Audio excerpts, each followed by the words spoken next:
Hey there, comic fans! This is Comicfan with my latest humble haul. I'm glad you're still with me. I've been gone for maybe a couple weeks, but that's basically because I was just trying to build up a stack. Things got a little dry, and I just had to bide my time and wait for the good things to come along.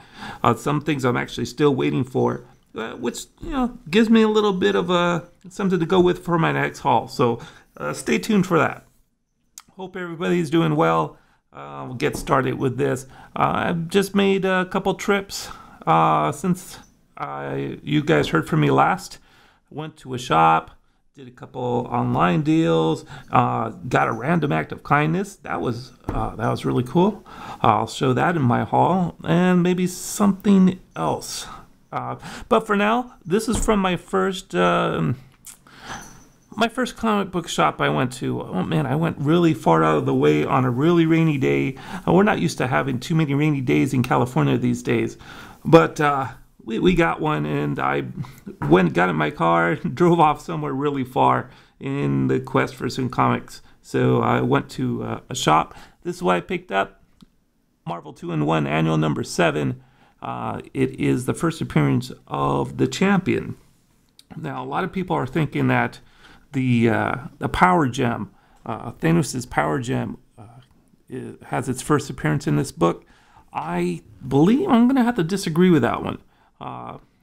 Most people say it's in Marvel Team Up number 55, and that one came out around 1977. This one here didn't even come out till 1981 or 82, although it will say 1982 up in the upper left-hand corner. It's just basically the Champion who has possession of the power gem, and it later gets stolen. So that's the story on that. If you guys got any more information on that, let me know. Another thing I got from that shop, Marvel Premiere number 21. That is the first appearance of, the name escapes me right now, but I'm going to show you guys right now just so I could refresh my memory. And I'll get to that really quick. Here it is. Misty Knight. Right there, right there, right there, right there. First appearance of Misty Knight. For those who have not seen that, there you go. Marvel Premiere number 21. Got those for $1. Along for $1, I got another issue of Big Man Plans. I got to track down 2 more issues. This is 3 of 4. I believe I need number 2 and number 4. If anybody has them, maybe we could do some trading. But this is Big Man Plans number 4. Got that for $1 too. And then I got XMen number 64. That was a surprise to me. This is not something I'm normally looking for. It wasn't on my list. It's in, I would say, fine condition. And it's the first appearance of Sunfire. So that was really cool. I never really was looking for it and found it. Really cool stuff. I got one more X-Men book out of that shop. X-Men number 113. I'd say this is probably about fine condition as well, but it's another book I need to complete my X-Men run. I think I'm trying to complete a run between 94 and 150, and that's a good run for me. That whole pile cost me about $20. Then I went to the flea market. Flea market was okay to me. Got most of my stack from there. In the 50-cent bins, I've got a Fathom number 1. Never actually read the book, but I said, hey, for 50 cents, how are you going to pass that up? It's great Michael Turner cover and artwork, and I just never actually got around to reading any of his stuff, so I think this is probably a really great stepping stone to start that off. Along for 50 cents, I got, you guys know I'm a fan of Liberty Meadows. This is Liberty Meadows' wedding album. And that came out in 2001, I believe. That's a cool thing. It's just something to add to my collection. I thought I was done with the run, but then I guess you got all those little special issues, and that adds to it. So also at the flea market, I got this Captain Savage and his Leatherneck Raiders #2. It shows a very small origin of Hydra, and it's the return of Baron Strucker. Now, I believe, now correct me if this is wrong, and Biggie, from Biggie's Comics, if you're watching this, I believe you showed this on your video. And, you know, monkey see, monkey do. Once he explained it to me, I said, oh, you know what, I better go and check that out for myself. So if it was Biggie, Biggie, thanks a lot. I really appreciate it. Big props to Biggie's Comics. All right, still at the flea market.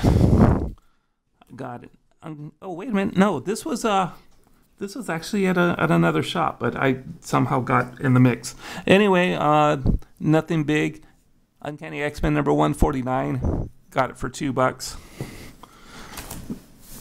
One more X-Men I got at the flea market, and I was really happy to have this one. X-Men #104. I got it for half price. It's $20. Well, do the math. Half price, $10. Pretty cool. It's the first appearance of Corsair, and it's just really great cover work by Carcom. I really like that cover. For me, it's hard to find, or not hard to find, but hard to get in a decent price. So I was really excited about that. And I took a little trip down memory lane while I was over at the flea market. I got Dynamite #1. For anybody who remembers the Hanna-Barbera cartoons, this was part of that. And if you watched any of my other videos, you'll see that I have a smattering of books from that era. And this was something I really enjoyed. It involves Dynamite, or Blue Falcon and his companion Dynamite. Really cool stuff. One more thing I got from the flea market. I got this. I think this was the last thing I needed from that little 4-run series of Deathlock. This is book 404, and it's in a prestige format. Cool stuff. Every single issue that was in the 4-issue run of this was done by a different artist, and I don't remember who did this one. Sorry, guys.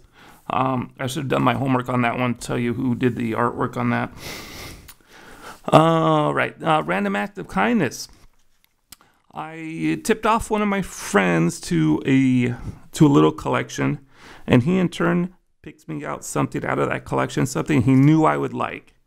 And I'm really grateful for it, because this was a book that I was out of my budget, out of my price range, couldn't afford.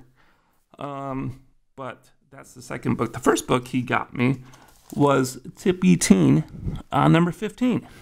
It's kind of in the tradition of Archie, but you know what? I don't even know if I don't know if Tippy Teen came from Archie. Let me take a look. Let's take a look, if you guys don't mind. My videos aren't that long, so when I open up a book, it eats up a little time, but yeah, that's all right.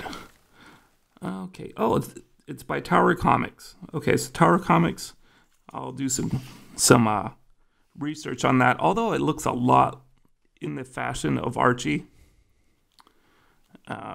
you guys get the idea. Focus on fashions, pretty cool things. Yeah, I think it's mostly geared towards for the girls. See, like, hey, going steady. I guess this is the whole thing on going steady with a guy. So, whoo, that's one for the girls.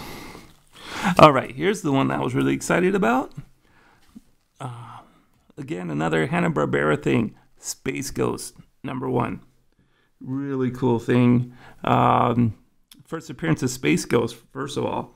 And anybody who followed that, I think it was really not ahead of its time, but it was just a really cool futuristic thing. I would say it's maybe a grade 4.0 or something like that. But you know what? I'm glad to have it. I mean, to come across these in any grade, they get pretty pricey, somewhere around the $100 range. And to own that kind of piece of nostalgia for $100 gets a little pricey, but for having it for free, I'm pumped about that, really excited. So a big thank you to my friend on that. Thank you very much. Okay, and only 2 online deals. I got a pretty good price on the first one. The second one, I paid retail probably, but really excited about those. Nothing big, but yet again, another thing to cross one off my XMen run. XMen number 102. It's the origin of Storm. It's a really good story, I think. The whole team is trying to go against Juggernaut in this, and the whole time that the team is battling him, Storm is dealing with her past, having flashbacks left and right, which kind of sheds some light on where she came from. Not so much on where she gets her powers, but just reveals her past quite a bit. The last one of my haul is Amazing Spider-Man number 43. Oh, hey, by the way, I paid $12 for that one. $12 plus shipping. I think $5 shipping, $17. $17. Amazing Spider-Man number 43. It's the second appearance of Rhino, and I think it's got a little bit more going for it than that. More importantly, it shows Peter Parker and Mary Jane on their first date. I don't think I'm going to open on that. But anyway, during their first date, Mary Jane is actually really excited when they see Rhino on TV, and he came back with a vengeance. So they go out and chasing him. Their date gets put not necessarily on hold. They just continue the date while tracking down Rhino. And Peter Parker comes with a conflict and trying to figure out how he gets into his Spider-Man suit without Mary Jane watching. So that was really cool. And that's the end of my haul, guys. I've got some more books on the way. I've got probably about 3 boxes of stuff coming in. Not a big stack, but 3 boxes of individual issues. I'll probably do maybe a 3-box video. What do you guys think? I think that should be coming around within the next week or so, maybe 2 weeks, but we'll see what's going on. In the meantime, guys, I'll be watching your videos.